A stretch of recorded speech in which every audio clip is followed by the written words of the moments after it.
수많은 시행착오 속에 소중한 경험과 기술을 축적한 인류. 지금 우리는 최첨단 과학 문명 시대에 살고 있습니다. 그러나 모든 것이 찬란한 것은 아닙니다. 들끓는 화산 같은 끝없는 분쟁과 테러, 기아와 질병, 미래 세대의 행복까지 잠식해가는 환경 오염과 생태계 파괴. 거기에 더해 인륜 도덕은 짙은 어둠 속을 헤매고 있습니다. 급속한 가정 해체, 이혼율과 자살률 증가, 청소년 성도덕 붕괴. 모든 것이 대자연의 평화로운 그 순리 속에 있건만 왜 인간은 점점 더 어둡고 위태로운 길로 향하는 것일까? 이것마저 인간의 본성, 고유한 특성이라고 말해야 할까요? 그렇다면 인간이 겪는 고통들은 어쩔 수 없는 필연이고 우리는 그것들을 숙명처럼 여기고 살아야 할 것입니다. 그러나 만일 이것이 창조주 하나님의 본래 의도와 계획이 아니고 어떠한 큰 사건에 의해 잘못된 것이라면 이야기는 달라집니다. 그래서 우리는 하나님도 원치 않았던 크나큰 사건이 인류에게 일어났을지도 모른다는 가설을 설정해보며 역사를 보다 과학적, 논리적으로 접근해보고자 합니다. 사막의 꽃이라는 의미의 이름을 가진 세계적인 슈퍼모델 와리스 디리. UN 특별 인권 대사인 그녀는 여성 할례 근절을 외치고 있습니다.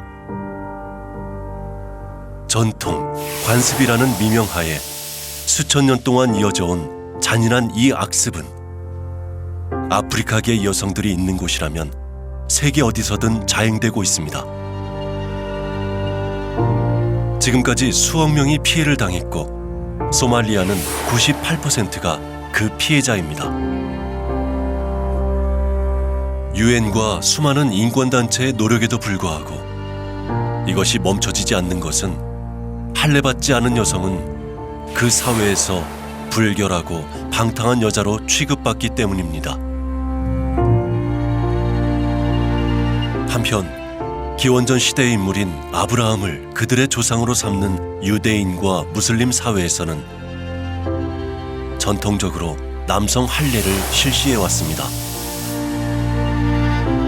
수천 년 전부터 종교적인 의미를 그 밑바탕에 두고 이루어져 나온 할례. 이것은 단지 그들의 전통과 문화만을 담고 있는 것일까요? 그들은 왜 할례를 통해 자신의 순결과 하나님의 백성임을 나타내려 애쓴 것일까요? 우리는 이에 대한 하나의 단서를 성경에서 찾아보고자 합니다.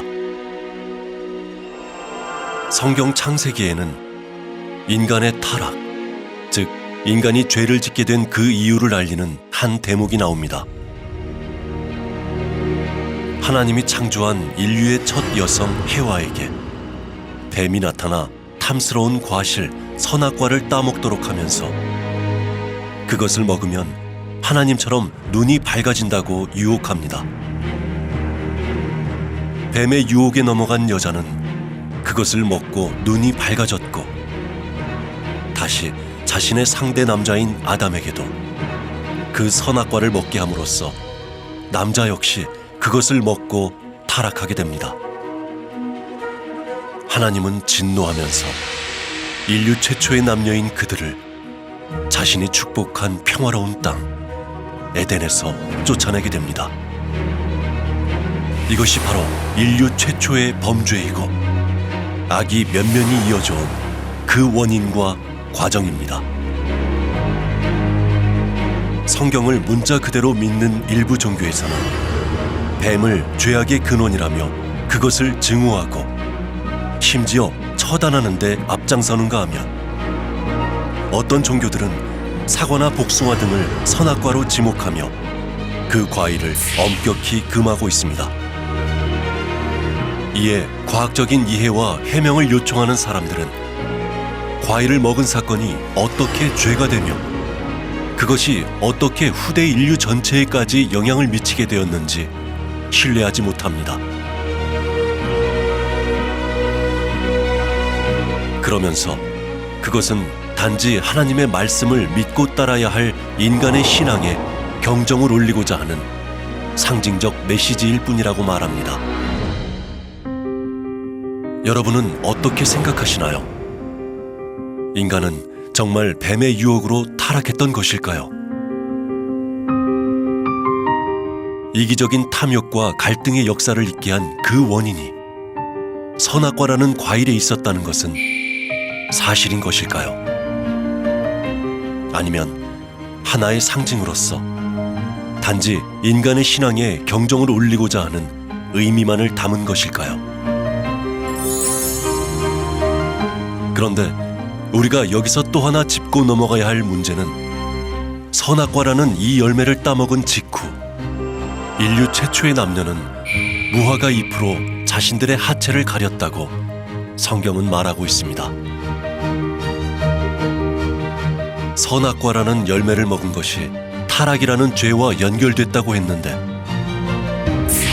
그들은 왜 죄의 경로가 된 입을 가리지 않고 하체를 가렸던 것일까요? 수천 년 동안 이어지고 있는 유대교와 이슬람교 그리고 아프리카가 행하고 있는 할례의식과 어떤 관련이 있는 것은 아닐까요? 여기에 더해 성경에는 왜 그토록 누구의 자손이며 누구의 종족인가 혈통을 중심한 계보, 혈연적 뿌리를 중요시 다루고 있는 것일까요? 수많은 비유와 상징 속에서도 성경이 끝까지 놓치지 않고 말하고 있는 것은 혈연입니다. 그것은 무엇을 의미하는 것일까요? 평화로운 세상. 그것은 유사일에 우리 인류 모두의 소망입니다. 그 소망이 이루어지기 위해선 평화를 방해하는 악이 무엇인지, 그 악은 왜 생겨나게 되었는지, 어떻게 해야 그 악을 이겨낼 수 있는지 우리는 확실히 알아야 합니다.